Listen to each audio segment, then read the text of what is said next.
Ce vendredi, le quartier gare de Ferkessédougou a accueilli un important moment d'échange et de fraternité communautaire. Au foyer des jeunes, un lieu symbolique pour cette communauté soudée, s'est tenue une grande assemblée communautaire dédiée à la paix et à la cohésion sociale à l'approche des élections. Une initiative saluée par les guides religieux et la société civile.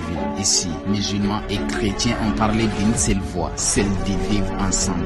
Des paroles fortes partagées par le pasteur Sylvie Dramane qui voit dans cette période sensible un moment d'enseignement et de pardon. Enseigner à la population de se supporter, de s'accepter, de se pardonner. Parce qu'ils sont tenus de vivre ensemble et de pouvoir, en cas d'un conflit, pouvoir s'asseoir et trouver ensemble la solution. Le message est clair. Il faut éviter toute forme de provocation, surtout en temps de campagne. Le pasteur poursuit avec un message fort à l'endroit des fidèles chrétiens. Le vrai chrétien, ce n'est pas celui qui marche. Le vrai chrétien, ce n'est pas celui qui répond violemment aux propos de son frère. Mais d'abord, le vrai chrétien, son pied de marche, ce sont ses genoux. Depuis le début de la campagne électorale, l'imam Bakari Doumbia rappelle que chaque prière devient une occasion de bénédiction pour le pays. Après chaque séance de prière, l'imam doit faire des bénédictions à toute la population, au pays, éviter les problèmes au cours de l'élection et avant et après les élections. Parmi les participants, Yo Justine,